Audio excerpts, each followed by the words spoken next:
Hello friends, welcome back to my channel. तो आज के इस वीडियो में हम पढ़ेंगे BSc agriculture 5th semester subject crop improvement first kharif. तो आइए देखते हैं। इससे पहले कि ऐसी ही और वीडियो पाने के लिए मेरे चैनल को सब्सक्राइब करें। वीडियो अच्छी लगी तो वीडियो को लाइक करें और कमेंट और शेयर भी करें, और मेरा टेलीग्राम चैनल भी ज्वाइन कर लें जिससे आपको नोट्स और पीडीएफ मिल सकें। तो आज की इस वीडियो में हम पढ़ेंगे बाबिलोन की 8 केंद्रों में से 7वां और 8वां केंद्र, और बाकी की पिछली वीडियो में हो चुके हैं। तो आइए देखते हैं। 7वां केंद्र मैक्सिको गुआटेमाला, दक्षिण मैक्सिकन और मध्य अमेरिकी मध्य, इसमें मैक्सिको, गुआटेमाला, होंडुरास और कोस्टा रिका के दक्षिण भाग हैं। इसमें अनाज और फलियां, जिसमें मक्का, जियामेज, मालाबार लौकी, कुकुरबिटा फिसिकोलिया, शीतकालीन कद्दू, कुकुरबिटा मूसाटा। इसके बाद है फाइबर पौधे, अपलैंड कपास, गोसिपियम हुर्सेटम। इसके बाद है चायोट, सूचियम एडियूल। इसके बाद है मिश्रित पपीता, कैरी का पपीता, अमरूद, साइडियम ग्वायाबाला, निकोटियाना रस्टिका, शकरकंद, इपोमिया बाटाटास। इसके बाद है आखिरी और 8वां केंद्र दक्षिणी अमेरिकी केंद्र, जिसमें 62 पौधे सूचीबद्ध हैं और 3 उपकेंद्र पाए जाते हैं।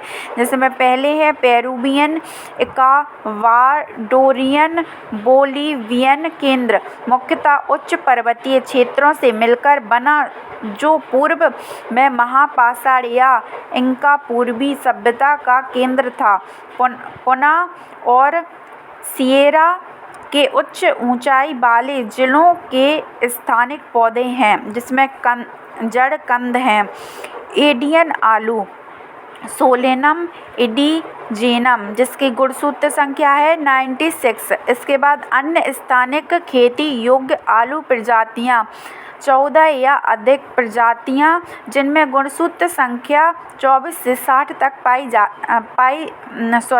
24 से 60 तक होती है। इसके बाद है अनाज और फलियां, स्टार्च युक्त मक्का, जिया मेज, एमाइलेसिया, लीमा बीन, फेजोलस लुनाटस द्वितीय केंद्रक।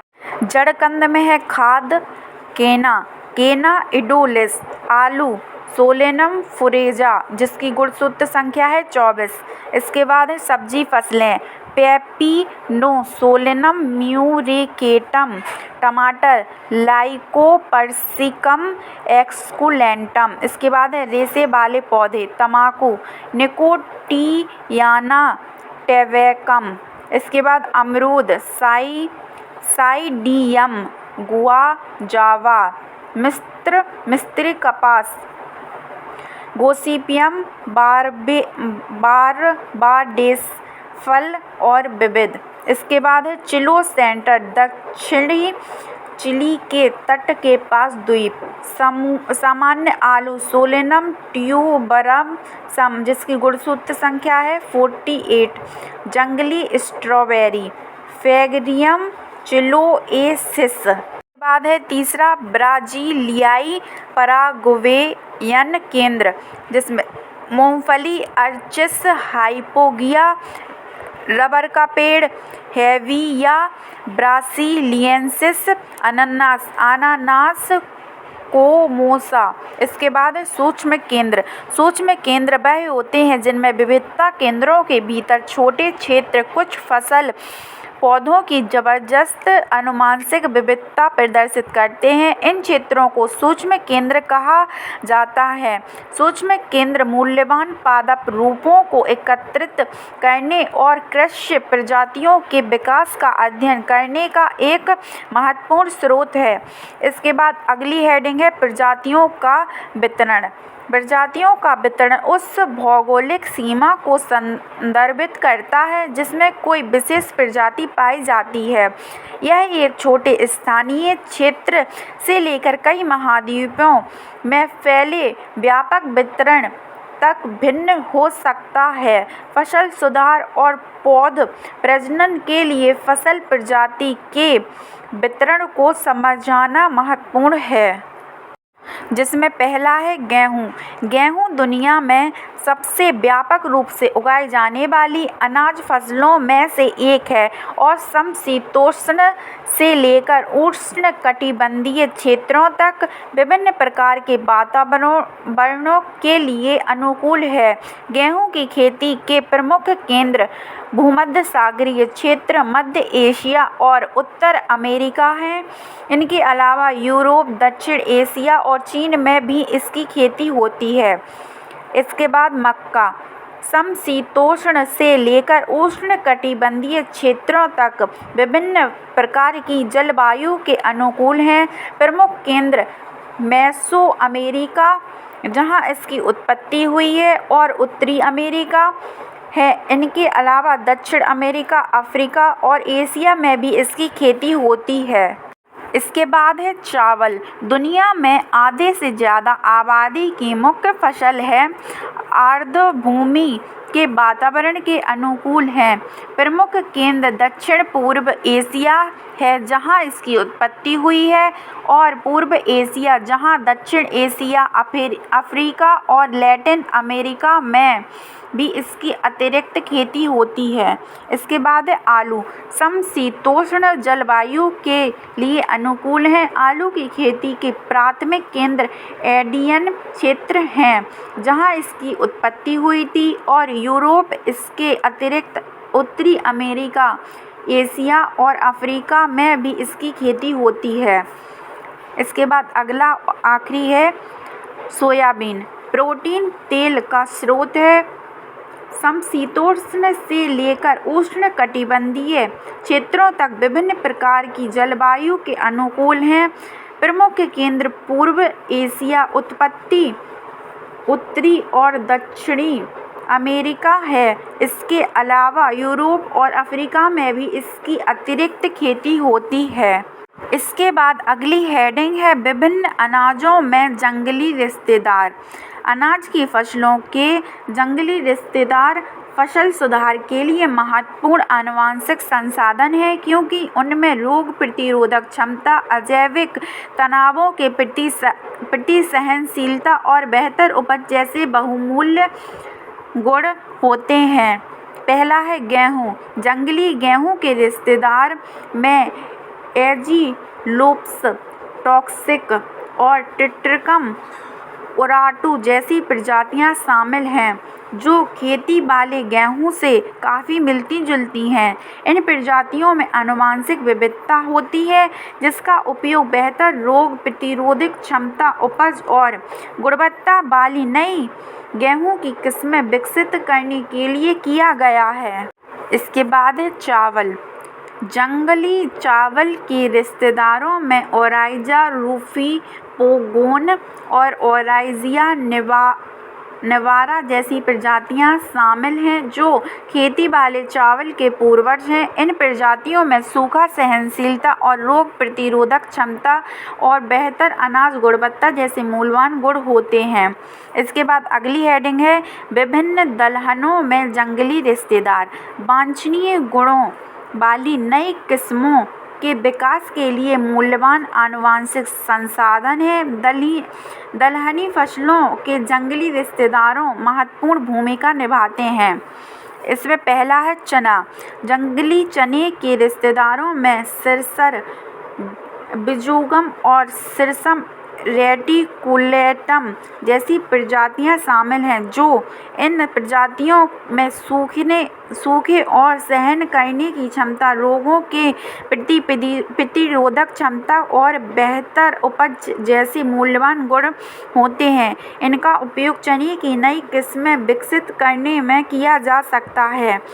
इसके बाद है मटर।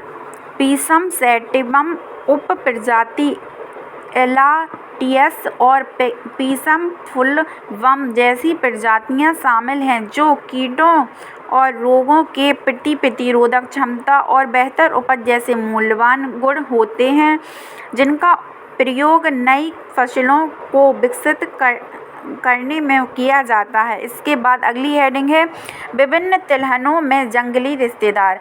फसल सुधार के लिए महत्वपूर्ण आनुवंशिक संसाधन है। रोग प्रतिरोधक क्षमता, अजैविक तनावों के प्रति सहनशीलता और बेहतर उपज जैसे मूल्यवान गुण होते हैं। तिलहन फसलों के लिए जंगली रिश्तेदारों के कुछ उदाहरण निम्नलिखित हैं। इसमें पहला है सरसों। जंगली सरसों के रिश्तेदारों में ब्रेसिका निग्रा और ब्रेसिका रापा जैसी प्रजातियां शामिल हैं, जो खेती की जाने वाली सरसों से काफ़ी मिलती जुलती हैं। इन प्रजातियों में कीटों और रोगों के प्रति प्रतिरोधक क्षमता, सूखा सहनशीलता और बेहतर उपज जैसे बहुमूल्य गुण होते हैं, जिनसे नई किस्मों का विकास हुआ है। इसके बाद सूरजमुखी। हेलियंथस एनुअस और हेलियंथस डेविलिस जैसी प्रजातियां शामिल हैं, जो खेती की जाने वाली सूरजमुखी से मिलती हैं। कीटों और रोगों के प्रति प्रतिरोधक क्षमता, सूखा सहनशीलता और बेहतर उपज जैसे गुण होते हैं, जिनका प्रयोग सूरजमुखी की नई किस्म विकसित करने में होता है। इसके बाद अगली हेडिंग है विभिन्न रेशों की जंगली रिश्तेदार। पहला है कपास।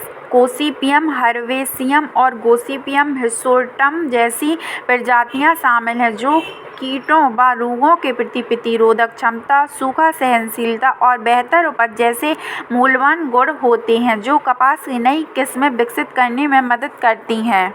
इसके बाद है जूट। कॉर्कोरस कैप्सुलरिस और कॉर्कोरस ओलिटोरियस जैसी प्रजातियां शामिल हैं, जो कीटों व रोगों के प्रति प्रतिरोधक क्षमता, सूखा सहनशीलता और बेहतर उपज जैसे बहुमूल्य गुण प्रदर्शित करती हैं, जिनका प्रयोग जूट की नई किस्मों को विकसित करने के लिए किया जाता है। इसके बाद है विभिन्न चारा और नकदी फसलों में जंगली रिश्तेदार। ये फसल सुधार के लिए महत्वपूर्ण आनुवंशिक संसाधन हैं। इनमें रोग प्रतिरोधक क्षमता, सूखा सहनशीलता और बेहतर उपज जैसे बहुमूल्य गुण होते हैं। सोयाबीन। ग्लाइसिन टोमेटेला और ग्लाइसिन मैक्स जैसी प्रजातियां शामिल हैं। इनमें कीटों व रोगों के प्रति प्रतिरोधक क्षमता, सूखा सहनशीलता और बेहतर उपज जैसे बहुमूल्य गुण हैं, जिनका प्रयोग नई किस्में विकसित करने में किया जाता है।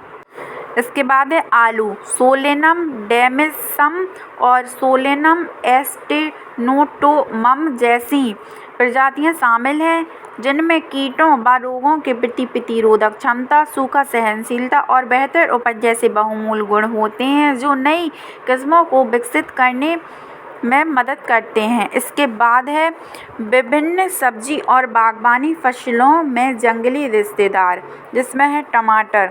सोलेनम पिम्पेनिलिफोलियम और सोलेनम लाइकोपर्सिकोइडस जैसी प्रजातियां हैं, जो कीटों व रोगों के प्रति प्रतिरोधक क्षमता, सूखा सहनशीलता और बेहतर उपज जैसे गुण होते हैं, जो नई किस्में विकसित करने में सहायक होते हैं। इसके बाद आखिरी है लेट्यूस।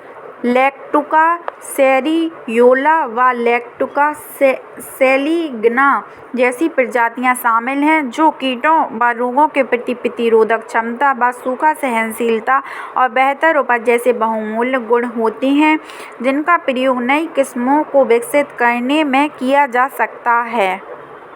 फ्रेंड्स, अगर आप सभी लोगों को वीडियो अच्छा लगा हो तो प्लीज़ वीडियो को लाइक करें, चैनल को सब्सक्राइब करें, वीडियो पर लाइक, कमेंट और वीडियो को अपने दोस्तों को भी शेयर करें, जिससे उनकी भी हेल्प हो सके, और मेरा टेलीग्राम चैनल भी ज्वाइन कर लें, जिससे आपको नोट्स और PDF भी मिल सके। मिलते हैं नेक्स्ट वीडियो में। Thank you for watching.